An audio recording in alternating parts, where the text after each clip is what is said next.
முதலாவதா பாருங்க, நபிகள் நாயகம் சஹாபாக்களை பார்த்து கேட்கிறாங்க, உங்களுடைய பொருளாதாரத்துல உங்களுக்கு வாரிசாக கிடைக்குது பாத்தீங்களா, உம்மட்ட இருந்து வாப்பட்ட இருந்து அனந்தர சொத்தாக கிடைக்குது பாத்தீங்களா, அந்த பொருளாதாரம் உங்களுக்கு மிச்சம் பிடிச்ச பொருளாதாரமா, அல்லது நீங்க கஷ்டப்பட்டு சம்பாதிக்கிறீங்க பாத்தீங்களா, அந்த பொருளாதாரம் உங்களுக்கு ரொம்ப பிடிச்சதா? ரசூலுல்லாஹ் சஹாபாக்களை பார்த்து கேட்கிறாங்க. லேசா கிடைக்குது அனந்தர சொத்து, இன்னொரு சொத்து இருக்குது நீங்க கஷ்டப்பட்டு சம்பாதிச்சது, இது ரெண்டுல உங்களுக்கு எது ரொம்ப பிடிக்கும் அப்படின்னு சொல்லி கேட்டோன்னே சஹாபாக்கள் சொல்றாங்க, மா மின்னா அஹதுன் இல்லா மாலுகு அஹப்பு இலைஹி, அல்லாஹ்வின் தூதரே, எந்த மனிதனாக இருந்தாலும் சரி அவன் கஷ்டப்பட்டு சம்பாதிச்ச சொத்து இருக்குது பாத்தீங்களா, அதுதான் அவனுக்கு பிடிக்கும். ஏன்னா அவன் வேர்வை செஞ்சு நேரம் ஒதுக்கி உடல் உழைப்பு செஞ்சு கஷ்டப்பட்டு சம்பாதிச்ச அந்த சொத்து, அதுதான் ஒவ்வொரு மனுஷனுக்கும் பிடிக்கும் அப்படின்னு சொல்லி சொன்னோன்னே அப்ப நபிகள் நாயகம் சொல்றாங்க, அப்படின்னா உன்னுடைய சொத்து எது என்பதை நீ அறிந்து கொள். சம்பாதிச்சு சேர்த்து வீட்டுல வச்சுக்கிறோம் பாத்தீங்களா, அக்கௌண்ட்ல வச்சுக்கிறோம் பாத்தீங்களா, அது என்னுடைய சொத்தா, எது என்னுடைய சொத்து என்பதை நபிகள் நாயகம் விளங்கப்படுத்துறாங்க. அப்படி என்றால் ஒரு மனிதனுடைய சொத்து எது தெரியுமா, அவன் சம்பாதித்தலில் எதையெல்லாம் நல்வழிக்காக வேண்டி முற்படுத்தி விட்டானோ, எதையெல்லாம் நல்வழியில செலவழிச்சிட்டானோ அதுதான் அவனுடைய சொத்து. வமாலு வாரிசி மாஹர, எதையெல்லாம் விட்டுட்டு போறானோ அது அவனுடைய வாரிசுக்குரியதுன்றாங்க ரசூலுல்லாஹ். சிந்திச்சு பாருங்களேன், இப்ப பல லட்சங்கள் பேங்க் அக்கவுண்ட்ல இருக்கக்கூடிய சகோதரர்கள் இங்க இருப்பீங்க, பல்லாயிரக்கணக்கான காசு பணம் பேங்க் அக்கவுண்ட்ல இருக்கக்கூடியவர்கள் இருப்பீங்க, பல கோடிகள் கூட இருப்பீங்க. இப்ப என்ன சொல்லுவீங்க, ஏன் பேங்க் அக்கவுண்ட்ல இத்தனை கோடி இருக்குது, இத்தனை லட்சம் இருக்குது, இத்தனை ஆயிரம் இருக்குது, ஏண்ட பணம் நான் கஷ்டப்பட்டு சம்பாதிச்ச பணம் என்று சொல்றதுக்கு அவருக்கு அனுமதி கூட இருக்குது. ஆனா சொல்லி கொண்டு இருக்கும் போதே மௌத்தா போயிட்டாருன்னா, என் அக்கவுண்ட்ல 10 லட்சம் இருக்குது ஏண்ட பணம் என்று சொல்லக்கூட மலக்குல் மௌத் உயிர் வாங்கிட்டாரு. இப்ப அந்த பணம் யாருடையது? மௌத்தா போனதுக்கு பிறகு அந்த 10 லட்சம் யாருக்கு? கொண்டு போய் கபூர்ல இவர் அடக்கி அந்த 10 லட்சத்தையும் கபூர்ல போட்டா மறுமைக்கு போக போகுதா அந்த பணம்? மறுமையில அல்லாஹ் எழுப்பும் பொழுது உன்னையோட சேர்த்து இந்த பணத்தையும் அடக்கினாங்க, ஆகையினால் நீ இந்த பணத்தை எடுத்துக்கிட்டு வா, நடக்குமா அது? ரசூலுல்லாஹ் என்ன சொல்றாங்க, எதை பிறருக்கு நீ கொடுத்துட்டியோ உன் கையில இல்லையோ அதுதான் உன்னுடையது, எதை தடுத்து வச்சிருக்கிறியோ, எதை ஒவ்வொரு நாள் எண்ணி பாக்குறியோ அது உன்னுடையது இல்லைங்கிறாங்க ரசூலுல்லாஹ். இந்த தத்துவத்தை விளங்காத ஒரு மனிதராவது இருப்போமா? நான் விளங்காமையா இருக்கிறேன், நீங்க எல்லாம் விளங்காமையா இருக்கிறீங்க. விளங்கித்தான் இருக்கிறான், ஆனா எல்லாம் ஷைத்தானுக்கு ஃப்ரெண்ட் ஆயிட்டோம்.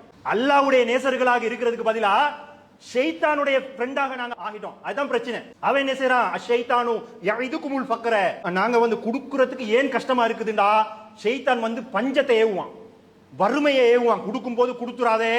அல்லது நீங்க என்ன செய்வீங்க, ஒரு தான தர்மம் அல்லது ஏதோ ஒரு நல்ல ஒரு விஷயத்துக்காக கேட்கிறோம், 5000 ரூபாய் எடுப்பீங்க, இந்த சின்ன விஷயத்துக்கு 5000 ரூபாய் கொடுக்குறதா, எல்லாம் கொடுக்குறாங்களே ஒரு 50 ரூபாய் கொடு, ஊதுவான் 5000, கடைசியில் 50 ரூபாய் போய் நின்றோம். அல்லது நீங்க நினைப்பீங்க, நல்லா மௌத்துக்கு பிறகும் கூட எனக்கு நன்மையை சேர்க்கக்கூடிய ஒரு காரியமாக இருக்கிறது, ஆகையினால ஒரு 10,000 கொடுப்போம், 1 லட்சத்தை கொடுப்போம் அப்படின்னு நீங்க நினைப்பீங்க. அவன் என்ன ஊதுவான் தெரியுமா, இந்த 1 லட்சத்தை கொடுக்க போற, இந்த 1 லட்சத்தை சம்பாதிக்கிறதுக்கு நீ எவ்வளவு நாள் கஷ்டப்பட்ட, எத்தனை நாட்கள் கஷ்டப்பட்ட, திங்காம குடிக்காம, இவ்வளவு கஷ்டப்பட்டு லேசா தூக்கி கொடுக்க போறியா? இப்படித்தான் கஞ்சத்தனத்தை ஏவுவான் சைத்தான். சிலாக்கள் பெருசா கொடுப்போம்னு நினைப்பாங்க, கடைசியில சின்னதுல நின்றோம். சின்னதை கொடுப்போம்னு நினைப்பாங்க, கொடுக்காம போயிடுவாங்க கடைசியில.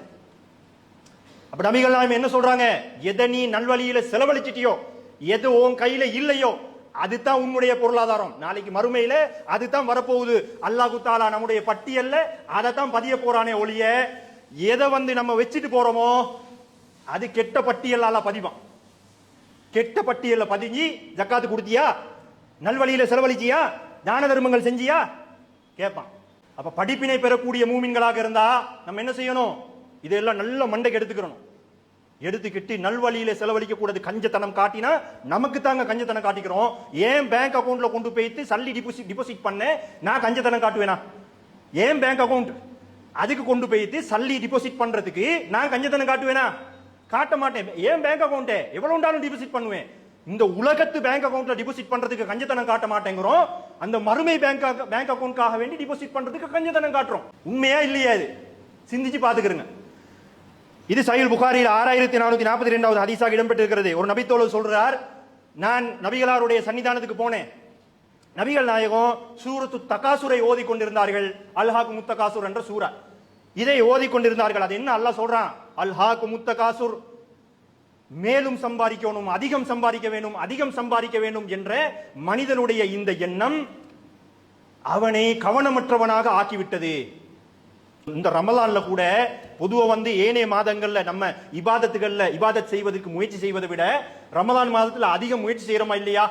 இந்த ரமலான் மாதத்துல கூட என்ன செய்யறான், ரமலான் மாசத்துலயாச்சும் கொஞ்சம் தொழுகைக்காக வேண்டி, குர்ஆன் ஓதுறதுக்கு, திக்ர் செய்வதற்காக வேண்டி நம்ம டைமை கொஞ்சம் ஒதுக்குவோம்ன்றதுக்கு பதிலா பிசினஸ்க்கு பின்னாலேயே ஓடி திரிறான்.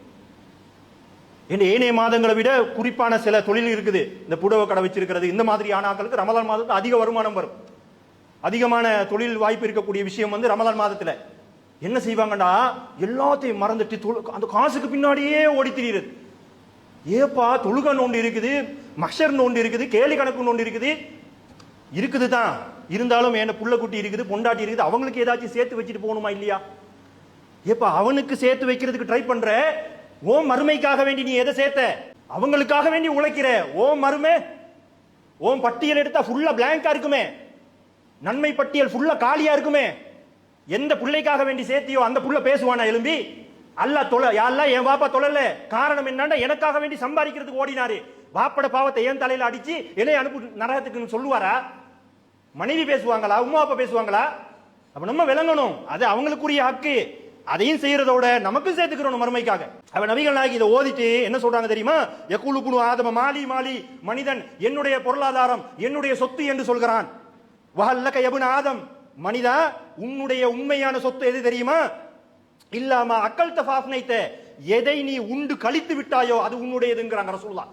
எதை நாங்க திண்டு கழிச்சிட்டோமோ அதுதான் எங்களுடையதுங்கறாங்க. முதலாவது இப்ப இன்றைக்கு பாருங்க, இஃப்தார் இருக்குது, இஃப்தாருக்காக வேண்டி விதவிதமா சமைக்கிறோம், டேபிள்லயும் வச்சாச்சு, டேபிள்ல உட்கார்ந்து அல்லாஹ் அக்பர்னு பாங்கு சொல்லுது, விதவிதமான உணவு இருக்குது, ஏன் சாப்பாடை நான் சாப்பிட போறேன் பேரிச்ச பழத்துல கொண்டு போய் கைய வைக்கிறாரு, மௌத்தா போயிட்டாரு. இப்ப அந்த சாப்பாடு அவருடையதா? மௌத்தா போற முதல்ல ஒரே ஒரு பேரிச்சம்பளம் மட்டும் திண்டாரு, அது மட்டும் உடம்புல போய் சேர்ந்துருச்சு. எது உடம்புல போய் சேர்ந்துருச்சோ அந்த பேரிச்சம்பளம் மட்டும் தான் இவருடையது. எதையெல்லாம் டேபிள்ல வச்சிருக்குதோ, மிஞ்சி இருக்குதோ, எதை சாப்பிடலையோ அது இவருடையது இல்ல, யார் யாரோ திங்க போறாங்க.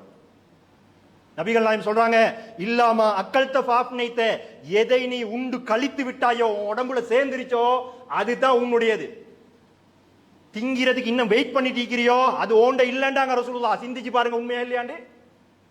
ரெண்டாவது என்ன சொல்றாங்க, அவுல் அபிஸ்த ஃபாபுலைத, எதை நீ உடுத்து கிழித்து விட்டாயோ அது உன்னுடையது அப்படிங்கிறாங்க. பெருநாள் வருது, இப்பயே ஷாப்பிங் எல்லாம் போய் கபட்ல அடுக்கி வச்சிருப்பாங்க, 2 ஷர்ட் 3 ஷர்ட் பெனியன் எல்லாம் அடுக்கி வச்சாச்சு. ஏன் பெருநாள் உடுப்பு, இந்த பெருநாள் உடுப்பு, இந்த பெருநாளைக்கு நான் இதைத்தான் உடுக்க போறேன், ஏண்ட உடுப்புன்னு சொல்லிட்டு இருப்பான். பெருநாள் அன்றைக்கு பெருநாள், நாளைக்கு பெருநாள் சொல்லி புற கண்டு அறிவிச்சாச்சு. அடுத்த நாள் காலையில குளிக்கிறாரு, தும்மலை போடுறாரு, மௌத்தா போயிட்டாரு. இப்ப இந்த உடுப்பு யாருக்கு? பெருநாள் வரைக்கும் ஏண்ட உடுப்பு நான் உடுக்க போறேன்னு சொல்லி கொண்டிருந்தவர் பெருநாள் அன்று காலையிலே மௌத்தா போயிட்டாரு. இவர் கபட்ல வச்ச அந்த உடுப்பு யாருடையது? இவருடையதா? குறைஞ்சது குளிப்பாட்டி கஃனுக்கு பதில் அந்த உடுப்பை உடுப்பாட்டுவோமா நாங்க? நபிகள் நாயகம் என்ன சொல்றாங்க, ஓண்ட உடுப்புன்னு நீ எதை சொல்லணும் தெரியுமா? எதே அந்த உடுப்பை உடுத்து இதுக்கு மேல இது பைக் துடைக்கத்தான் லாய்க்கு, இதுக்கு மேல கால் துடைக்கத்தான் லாய்க்கு, இப்படின்னு நீ ஒதுக்குறாய் பாத்தியா, அதுதான் உன்னுடையதுங்கிறாங்க ரசூலுல்லாஹ். ஏண்டா அதனுடைய முழு பிரதிபலனையும் முழு பயனையும் நம்ம அடைஞ்சிட்டோம். அதே மாதிரி உடுத்த ஷர்ட்டை வச்சுக்கிறீங்களேன், நாங்க 4-5 தடவை உடுத்திருப்போம், அது கூட ஏண்டது இல்லைங்க. இப்ப இந்த ஷர்ட் இருக்குது, ஏண்டதான் டெம்பரரிலி ஏண்டதான். அடுத்த செகண்ட் நான் மௌத்தா போனா என் வீட்டுல யாராச்சும் உடுப்பாங்க, அல்லது யாராவது ஒரு ஏழை வந்தா தூக்கி கொடுத்துருவாங்க. அப்ப இது உடுத்த உடுப்பு கூட ஏண்ட இல்லை. அப்ப நபிகள் என்ன சொல்றாங்க, அவ் லபிஸ்த ஃபாபுலைத, எதை நீ உடுத்து கிழித்து விட்டாயோ அதுதான் உன்னுடையது. கடைசியாக சொல்றாங்க, அவ் தசத்தக்த ஃபாம்லைத, உன்னுடைய பொருளாதாரத்தில் எதையெல்லாம் அடுத்தவர்களுக்கு தான தர்மமாக கொடுத்து மகிழ்ந்து விட்டாயோ அது உன்னுடையது. உன்னுடைய வீட்டுல, உன்னுடைய பாக்கெட்ல, உன்னுடைய அக்கவுண்ட்ல எதையெல்லாம் வச்சிருக்கிறியோ அது ஓண்ட இல்ல. தான தர்மமாக நல்வழியில அடுத்தவங்களுக்கு கொடுத்து மகிழ்ந்தியோ அதுதான் உன்னுடையதுங்கிறாங்க ரசூலுல்லாஹ். இதை விளங்கி நான் கொடுக்கிறது கஷ்டமாங்க.